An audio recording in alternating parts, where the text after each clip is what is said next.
ഇന്ത്യയുടെ തിരിച്ചടി കൊടും ഭീകരൻ ജെയ്ഷെ മുഹമ്മദ് തലവൻ മസൂദ് അസറിനുള്ള കനത്ത തിരിച്ചടി കൂടിയായിരുന്നു. ഓപ്പറേഷൻ സിന്ദൂറിൽ മസൂദ് അസറിന്റെ വീടും തകർത്തു. കുടുംബാംഗങ്ങളും അനുയായികളും അടക്കം 14 പേരാണ് കൊല്ലപ്പെട്ടത്. തന്റെ കുടുംബത്തെ ഇല്ലാതാക്കിയതിന് തിരിച്ചടി നൽകുമെന്നാണ് മസൂദ് അസർ പ്രതികരിച്ചത്. ഇന്ത്യയിലെ ഒരുപാട് സാധാരണക്കാരുടെ ജീവനെടുത്ത ഭീകരനുള്ള ശക്തമായ താക്കീതായിരുന്നു ഇത്. പാകിസ്ഥാനിലെ ബഹാവൽപൂരിലെ ജെയ്ഷെ മുഹമ്മദ് ആസ്ഥാനത്ത് നടത്തിയ ആക്രമണത്തിലാണ് മസൂദ് അസറിന്റെ വീടും തകർന്നത്. മസൂദിന്റെ സഹോദരിയും ഭർത്താവും കുട്ടികളുമടക്കം കുടുംബത്തിലെ 10 പേരാണ് കൊല്ലപ്പെട്ടത്. 4 സഹായികളും കൊല്ലപ്പെട്ടവരിൽ പെടുന്നു.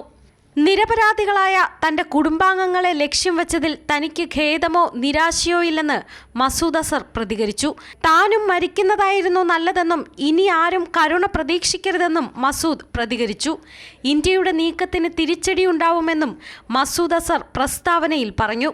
18 ഏക്കർ സ്ഥലത്ത് വ്യാപിച്ചു കിടക്കുന്ന ജെയ്ഷെ മുഹമ്മദിന്റെ ഏറ്റവും പ്രധാന കേന്ദ്രമാണ് ബഹാവൽപൂരിലെ മർക്കസ് സുബ്ഹാനല്ല.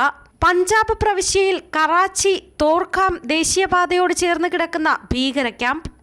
രാജ്യാന്തര അതിർത്തിയിൽ നിന്ന് 100 കിലോമീറ്റർ ദൂരം.